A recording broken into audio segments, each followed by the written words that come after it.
My name is Matt Shea. I'm here to give you an informative speech about Tourette syndrome.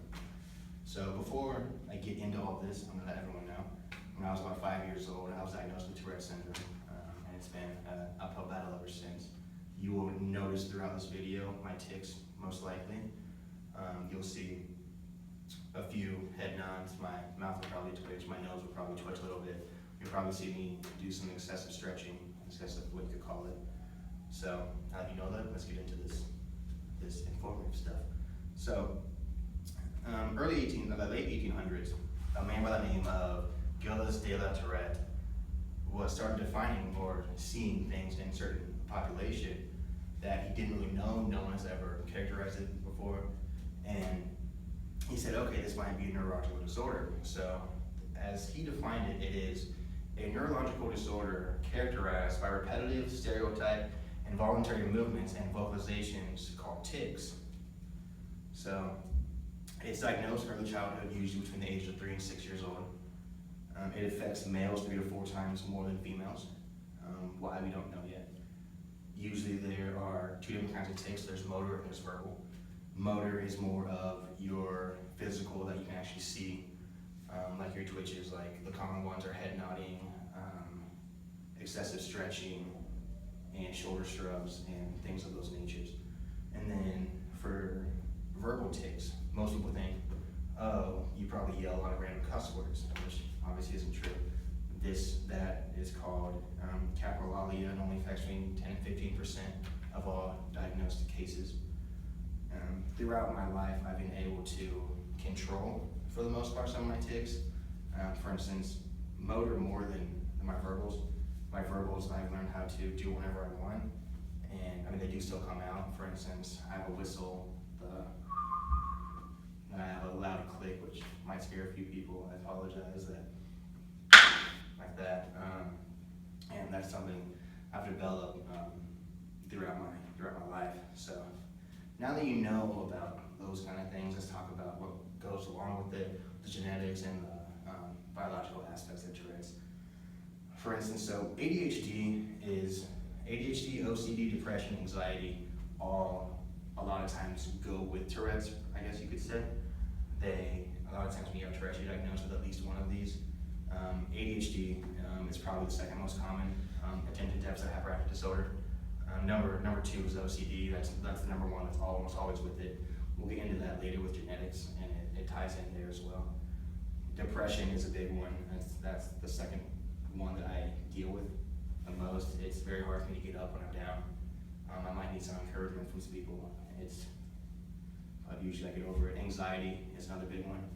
There's a point in time where I was so anxious all the time that it was hard for me to eat. I went from 185 pounds of muscle to 145 pounds of nothing because I couldn't eat. It was hard for me to do things, and I was just anxious. I was sweaty, and I didn't know what was wrong with me. So yeah, and then so into the genetics part. Tourette's and OCD go hand in hand. So Tourette's is a dominant gene, and OCD is a dominant recessive. So if you think of Punnett squares, think of Tourette's as a big A and the OCD as little a. And there was a study done by 2 doctors, Dr. Daniel Pauls and Dr. Jacob Leckman. They did a study, they followed 6 families for 30 years and wanted to see how these traits and how this disorder is passed down through generations. And what they found was every generation seemed to alternate between Tourette's and obsessive compulsive disorder. So since my generation has Tourette's, my cousin also has Tourette's. So our generation was a Tourette's generation, so my kids, there's a good chance they'll have OCD, and their kids, there's a good chance they'll have Tourette's. And then obviously never ending loop, hopefully not, but hopefully they'll be okay, and yeah. So another study was done by Dr. Brian Peterson. He led a study on brain images, and he wanted to see what happens when you try to have people with Tourette's suppress their tics.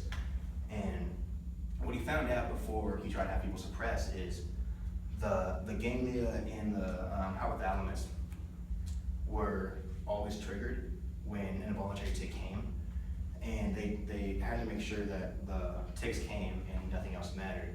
And when they told him to suppress their tics, they discovered that when they suppressed them, the hypothalamus and the ganglia were extremely hyperactive, causing discomfort and anxiety. And I mean, I can tell you from experience that if I'm asked to suppress my tics without me trying to do it myself, I get very uncomfortable, I get very sweaty, and it's not a good time, to say the least.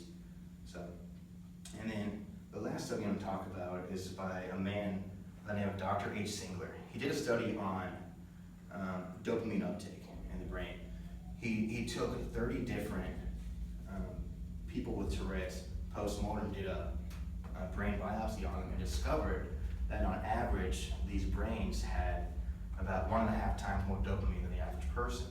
So he was wondering if that had anything to do with involuntary tics and the way Tourette's comes and the way Tourette's is passed down through generations. And his findings pretty much came up to it's a correlation, but not a causation. So he knows a correlation, but he doesn't quite know what it is, so he can't call it causation yet. So with all of those things, I've been asked a lot of questions about Tourette's. The main one is, that I've been asked quite a few times, is if you could go back and not have Tourette's, would you?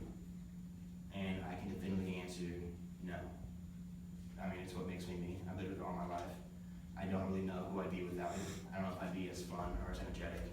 I don't know if I'd be as good of an athlete, because I have a lot of energy. It helps a lot. And again, it's what makes me me.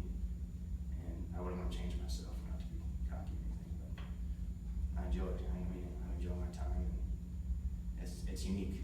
So that's Tourette's for you.